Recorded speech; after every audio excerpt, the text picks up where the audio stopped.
In part 2, we start with the computer system architecture, where we will discuss multiprocessor systems. Multiprocessor systems are also known as parallel system or multi-core system, and they began introduced into the market uh, initially only for the servers, but now they have been used in desktop, laptop, even now in your smartphone, and tablets are having multiprocessors in it. The advantage of having multiprocessor systems in are increased throughput, which means that by increasing the number of processor, we can get more work done in less time.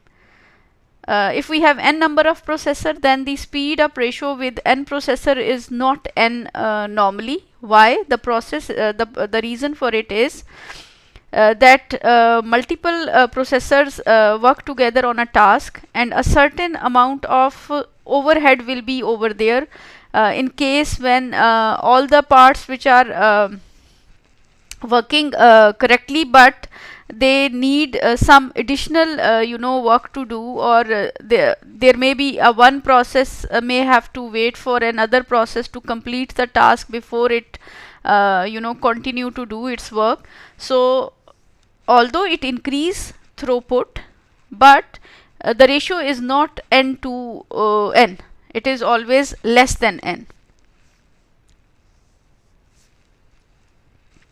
Another advantage of it is economy of scale.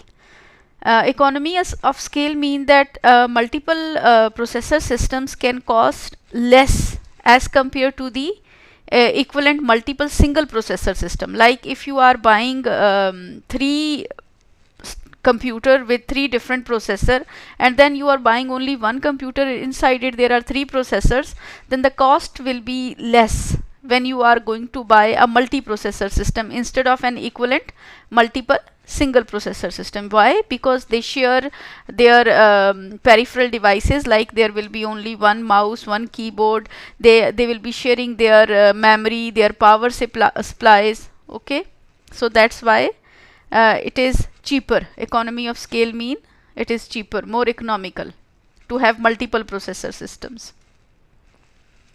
And it increase reliability.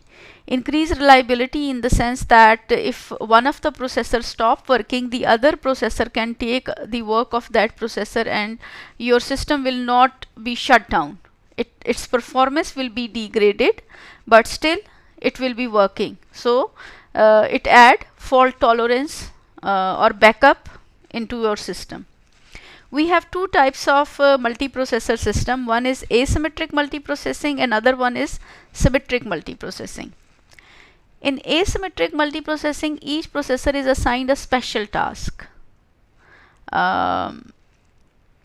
Like we have a boss processor which control the system, and the other processor either look to the boss for instruction or have a predefined work or task for them. So in asymmetric multiprocessing, there is a boss and worker relationship. So the boss processor will schedule and allocate work to the worker processor.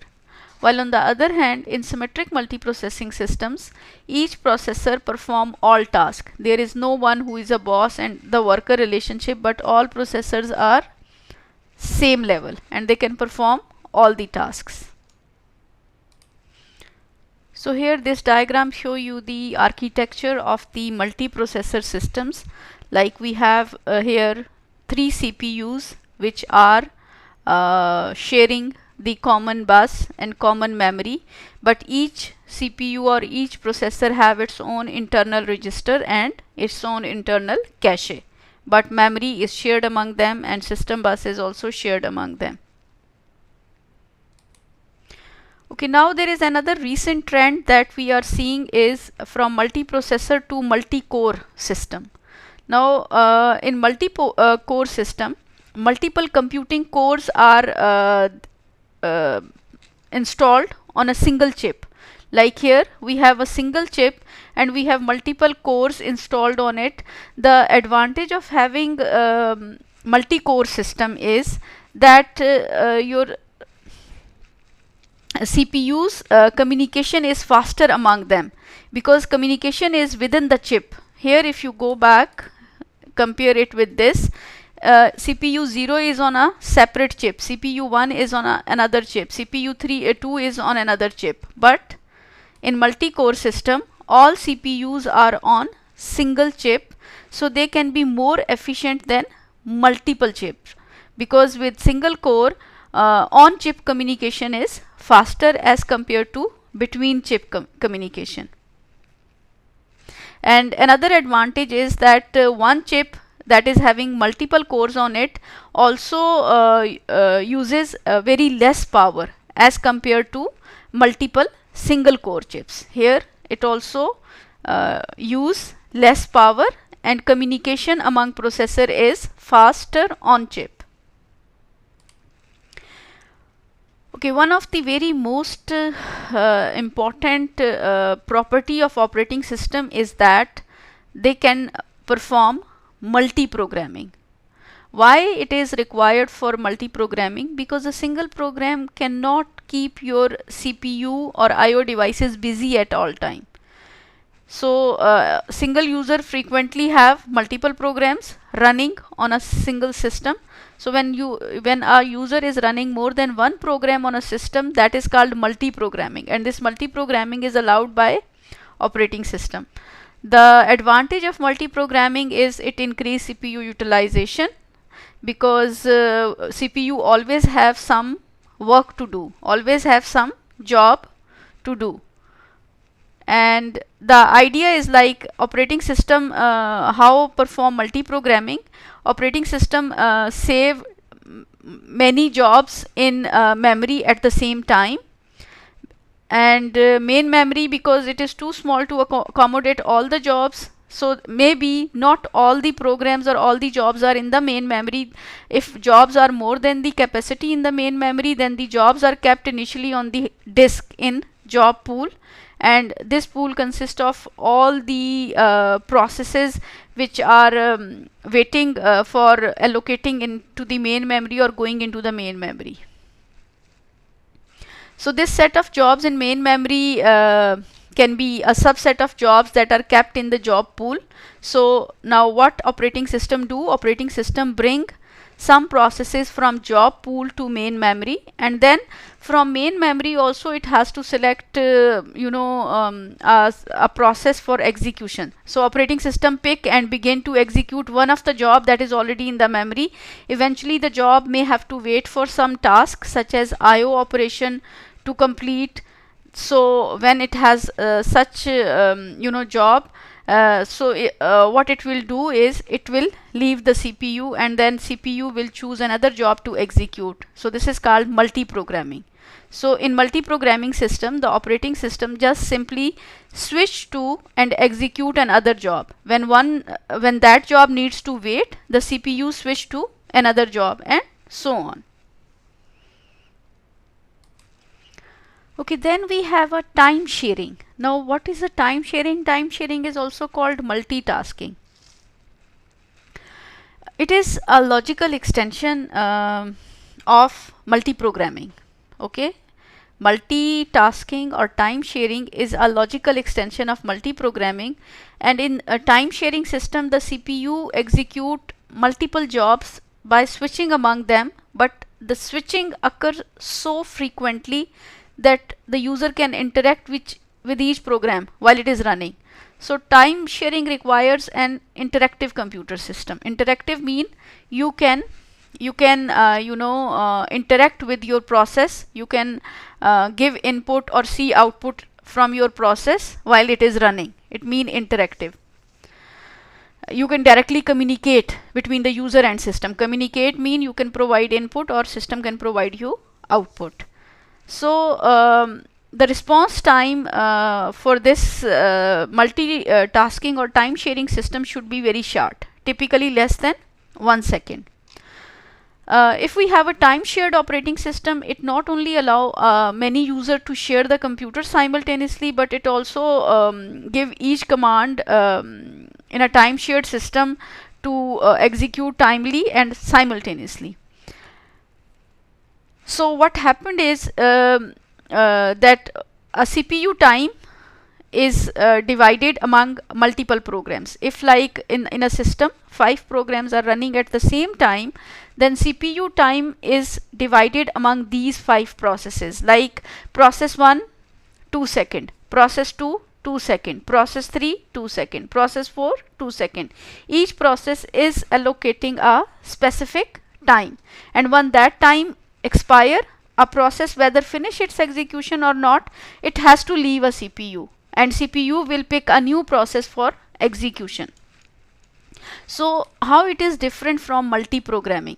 Now tasking or time sharing system are also multi-programming. Why multi-programming? Because it allows multiple programs to run at the same time. But multi-programming are not necessarily be multitasking. This is something important. Okay, multi-programming are not necessarily be multitasking, but multitasking are always multi-programming as well. In multi-programming, a process leaves CPU on its own will. When it has to do something, it will leave the CPU, and when CPU become free, it will choose a new process for execution. But in multitasking, this is not the case. This is CPU, and CPU already allocate a special time for each process to run.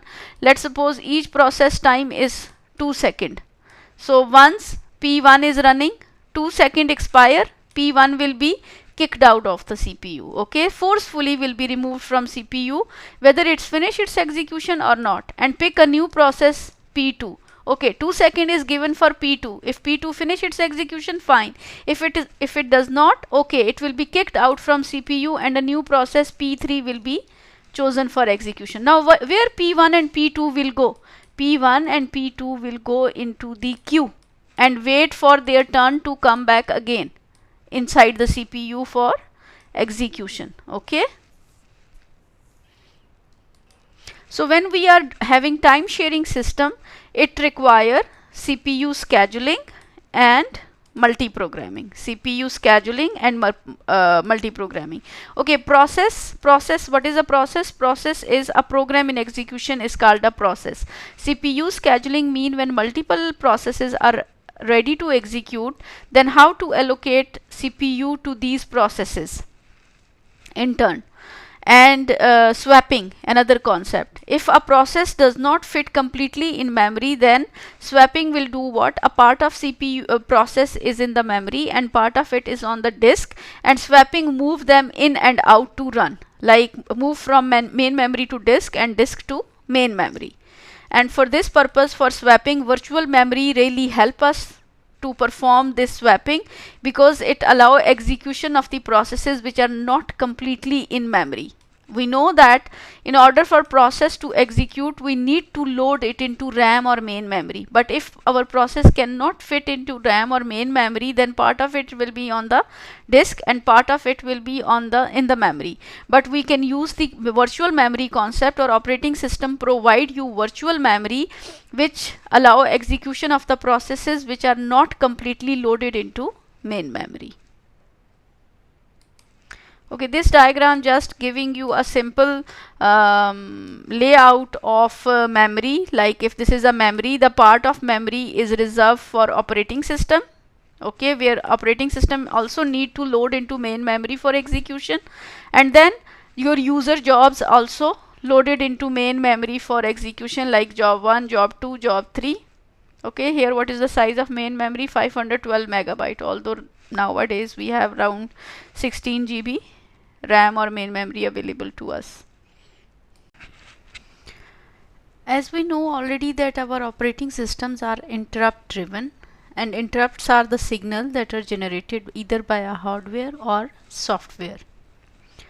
If software generate interrupt, then it is called exception or trap.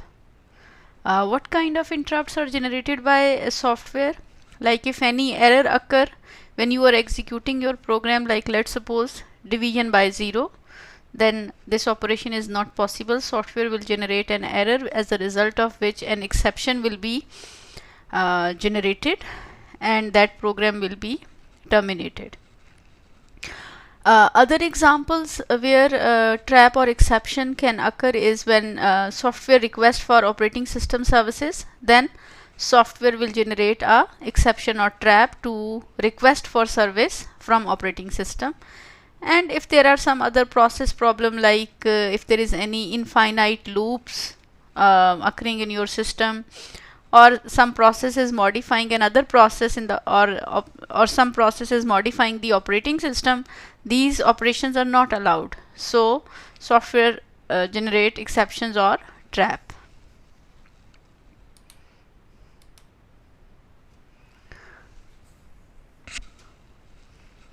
Operating system work in dual mode. Now what is a dual mode? Dual mode mean two mode, and this two mode operation help operating system to protect itself and other system compound and or components. What is this dual mode? We have two modes in operating system, work in two mode. One is called user mode and other one is called kernel mode.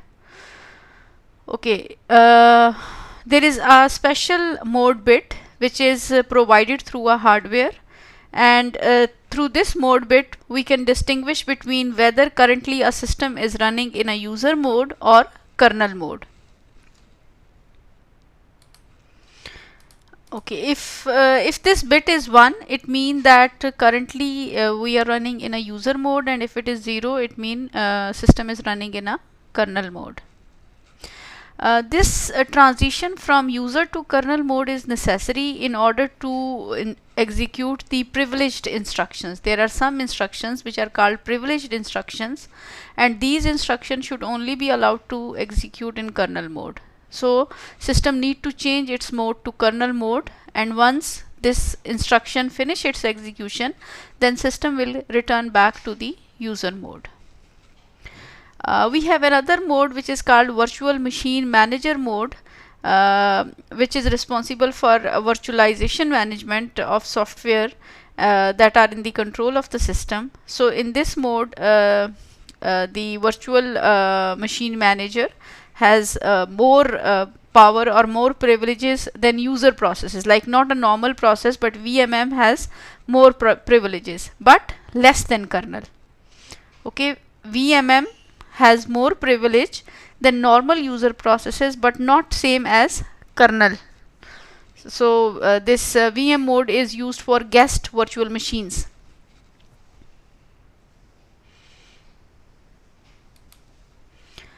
The advantage of having the dual mode of operation is that it provides us some way to protect the operating system from errant users, or the users who wants to damage operating system, or the users who want to damage other users application programs. So this dual mode of operation provide us this kind of protection. This provide protection to the operating system from errant user and from one errant user to other users.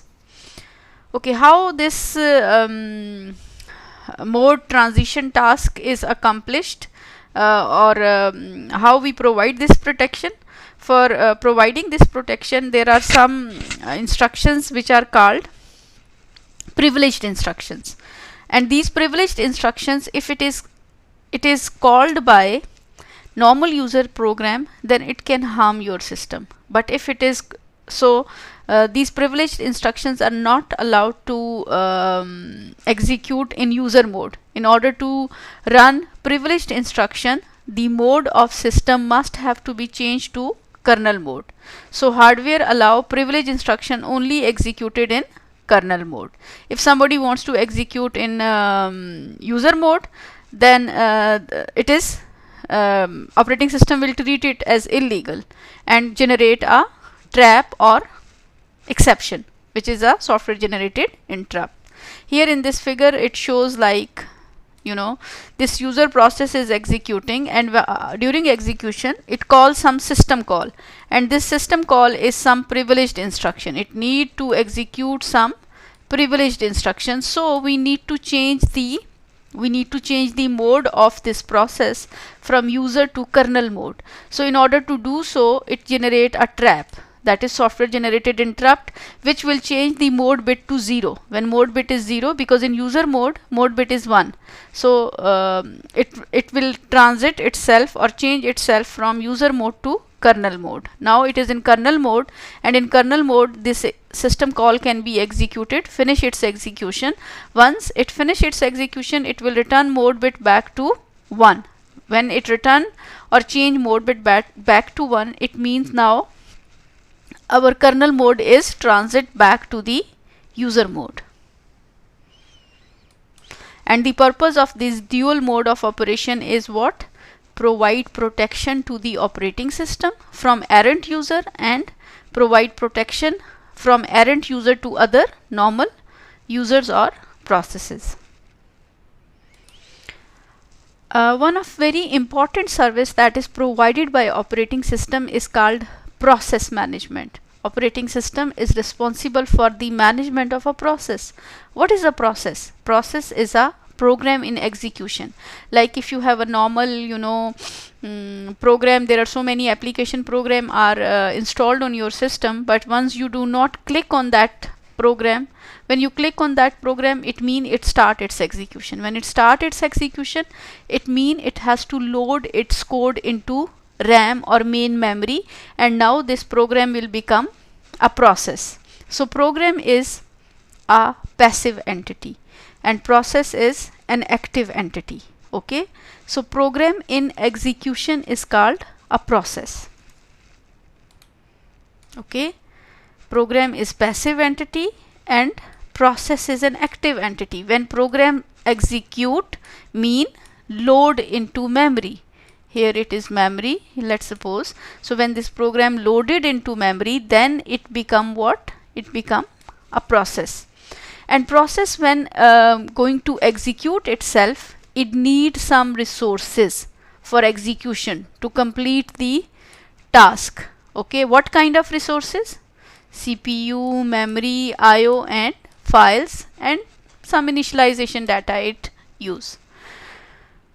When process is terminated mean finish its execution, you close the process, you close the program. When you close the program, it requires to reclaim any reusable resource. Like if any memory was assigned for this process, after it finish its execution, this memory need to be now reusable or should be allocated to some other process. We have single-threaded process and multi-threaded processes. Nowadays we have multi-threading concept. Single threading is no more is being used, but if we have a single thread process, it has one program counter. Program counter is a special register which is used to store the location of next instruction to be executed. Program counter is a register, is a special memory location which keeps the address of what is the next instruction, where is the next instruction is stored, which is being executed by CPU. So CPU read the program counter, from program counter it read the memory address, and then CPU go and read that memory address for execution of that instruction. If we have multi-threaded process, then it has one program counter per thread. If there is a single thread process, it has one program counter. But if I have a program which consists of 4 thread, so each thread have its own program counter, and I will have 4 program counters. Typically in a multi-processing system or multi-programming or multitasking time sharing system, there are many processes are running at the same time. There may be one or more than one user. There are some operating system running concurrently on one or more CPU. Oh, and how this concurrency is achieved? Concurrency is achieved by multiplexing the CPU among the processes or thread. Multiplexing the CPU mean that you are running like 10 processes at the same time on your system which have 4 processes. Then these 10 processes may be executing or switching themselves in these 4 processes from one to another. But you will assume that all these processes are running at the same time. Okay, what are the responsibilities or activities that operating system is responsible for with respect to process management? Operating system is responsible for creating and deleting for both user and system processes. The process which are executing by user are user processes, and the other processes which are executed by operating system are called system processes. Like kernel is a one process. Suspension and resuming of the process. Suspension mean like one process is currently executing and now you stop it temporarily, suspending. Okay, and resuming mean then execute it back. You stop it and then start it again. Providing mechanism for process synchronization, process communication when process want to communicate with each other, and provide mechanism for dead handling, because when deadlock handling, because when multiple processes are running at the same time there is a chance of deadlock occurring. So how to handle this? All these services are provided by operating system, and we will study all these process synchronization, deadlock handling, process communication, all these topics in the coming chapters.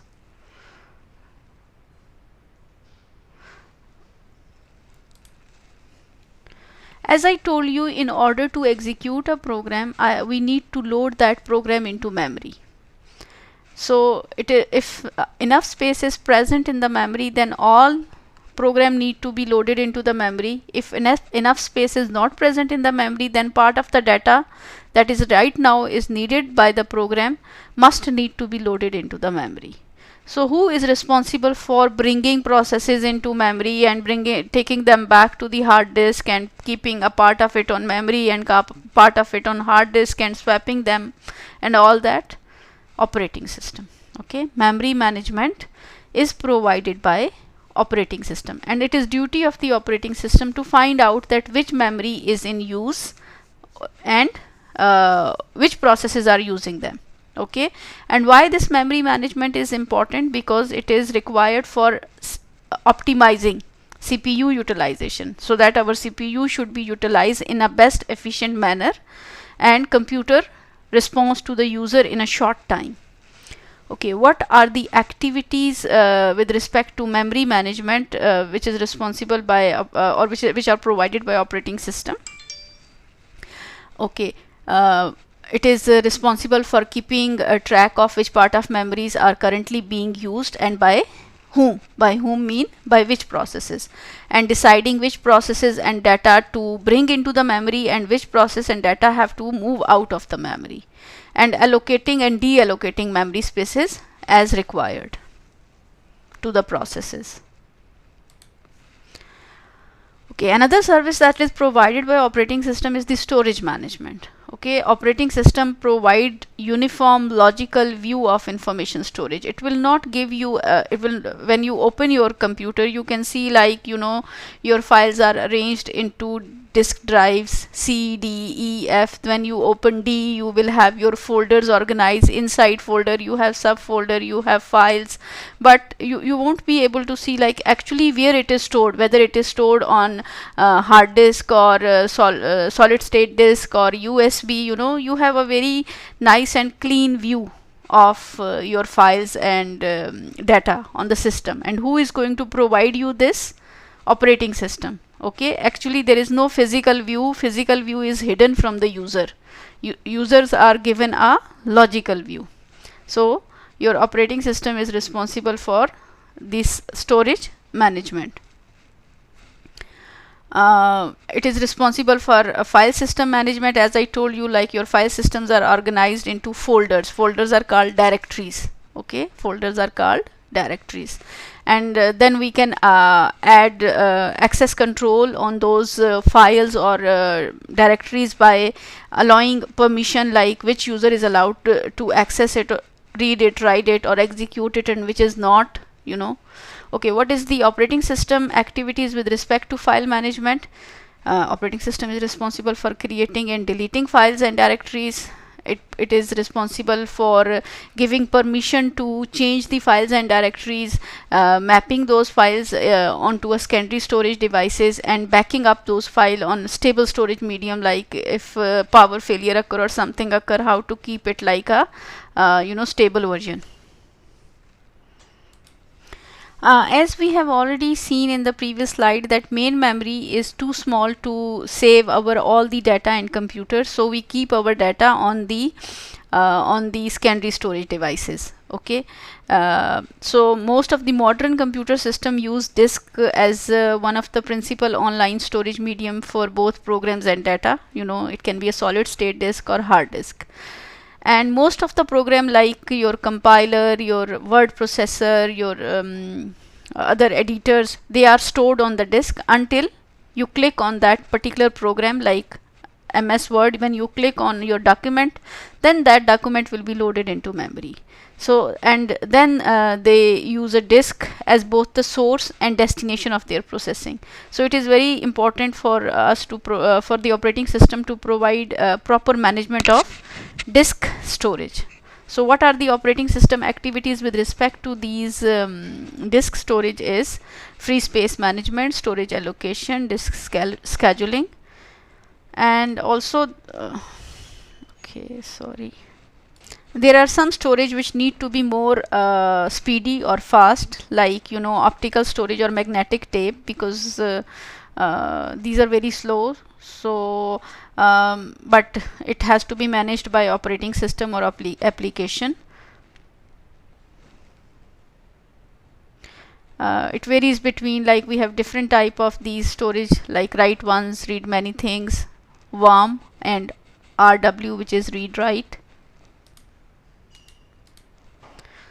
Okay, this table gives you the performance of different level of storage, like registers, cache, main memory, solid state disk, and magnetic disk, with respect to different parameters, like a typical size. Like registers are usually less than, you know, 1 kilobyte, caches are less than 16 megabyte, main memory you can have less than 64 GB, solid state disk is around terabyte, 10 terabyte, and you can go through this. You can see, like, access time for this is slowest, but this is in nanosecond. Okay, this is too much. This is very slow. This is fastest with respect to access time. With respect to speed, this is fastest, this is slowest. Okay, who is managing what? Register, cache. This is not the responsibility of hardware. Registers and cache are like registers are managed by compiler and cache by hardware. Okay, which things are managed by operating system? Operating system is responsible for managing your main memory and your solid state disk and magnetic disk. So your operating system is providing you the management of which storage structure? RAM and secondary storage structure, not the cache and hardware. Okay, backed by, like compiler is backed, registers are backed by cache. Okay, and cache is backed by main memory, main memory is backed by disk, and so on. Backed by mean that the data, like the data that is on register, is also present on cache. The data on cache is also present on in main memory. The data present in main memory is also present in disk. Backup of the data. When data is moving between different level of storage hierarchy, it is done either explicitly or implicitly, and this thing depends on the hardware design and which type of operating system software we are using. Like, for example, if data is transferring from cache to CPU, like here, if data is moving from cache to the CPU register, it is usually usually a hardware function. There we don't need any help of operating system. Okay, this is done through hardware. But when data is moving from hard disk to main memory, this is controlled by operating system. Okay, this is controlled by operating system. But when data is moving from cache to CPU, then this is done through usually hardware without any intervention from operating system. Okay, now look this example. When we have this hierarchical storage structure, like there is some data that may appear in different level of the storage system. For example, suppose we have this integer a and we want to increment this integer a by 1. Okay, the instruction that we want to execute is, or the operation that want to perform is, increment this integer a by 1, and this integer a is stored here on hard disk.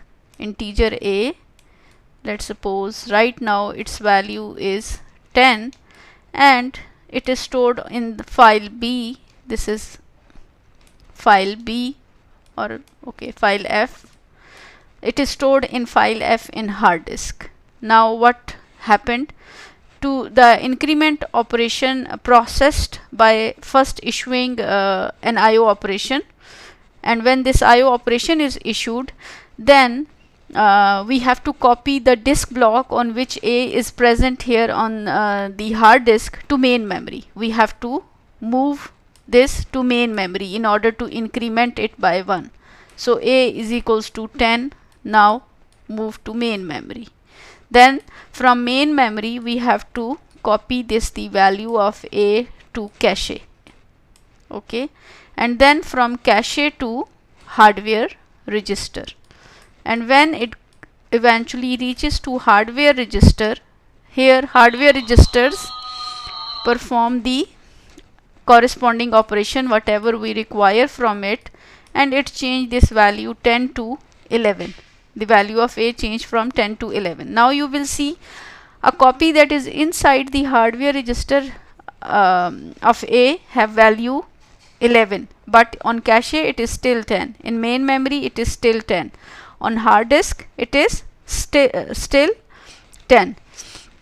So because why this happened? Because the copy of A appears in different places or in more than one places, like on hard disk, on main memory, on cache. So once this increment is taken place, like on the register, then value of A will be different in different places. So this is called cache coherency problem. Cache coherency problem is like when the same data copy exists on multiple places, then we need to provide this cache coherency. Cache coherency is that all CPU have the most recent value in their cache. So we need to change this value 11, we need to change here, we need to change back to here, so that we have cache coherency. In order to achieve cache coherency, mean the value of the data which is residing on multiple places should be same. We should access the same copy of that data. And if we are looking at the distributed environment, it become more complex because data is distributed on multiple processor in different locations. So in all those locations you have to have a same copy of this data. Another purpose of operating system is to hide the peculiarities or complexity of hardware devices from the users. And your IO system, with respect to IO system, the responsibility of operating system is memory management, like buffering, caching, spooling, managing the general device driver interface, and a driver for specific hardware device. Device driver are required in order to make any device working. We need to install this proper this device driver. So we need our operating system need to manage this IO subsystems as well. Okay, protection and security, that are also two very important services which have to be provided by the operating system. Protection mean that it has to provide a way, a procedure, or a mechanism that should control access of the processes or users to resources defined by the operating system. Like we should not allow any of the process to corrupt any of our resource, like our memory or hard disk or any other resource. And security mean it provide the defense of the system against any internal and external attacks, like somebody install virus, so this virus should not corrupt our data. Worm is also a kind of harmful program or harmful application which deleted or corrupted your data, or also can infect other files. Identity theft, theft of service, DOS attack, yani whatever service your system need to provide, it is not providing that service. So protection and security is also two of the basic services which need to be provided by operating system. How this protection and security can be provided, because system can distinguish about between different users, like based on user IDs. Like when you go into the labs, like or when you are accessing online systems, you have your own user ID. Based on the user ID, it can be find out that okay, this user ID belong to the group student, this user ID is like a faculty, this is user ID which is administrator, and every user has a different privileges, have a different access level to the system. What you can do on eLearn, or what I can do on eLearn, you are not allowed to do it. Like I can upload any of the new file, I can create quizzes, but as a student you are not allowed to do that. Okay, there is another term that is used over here, is called privilege escalation. What is a privilege escalation mean? When you are moving above your access level, when you change your access level to higher level, okay, so that you can do more operations, or you have more rights. Okay, that's all for this chapter. Okay, thank you so much.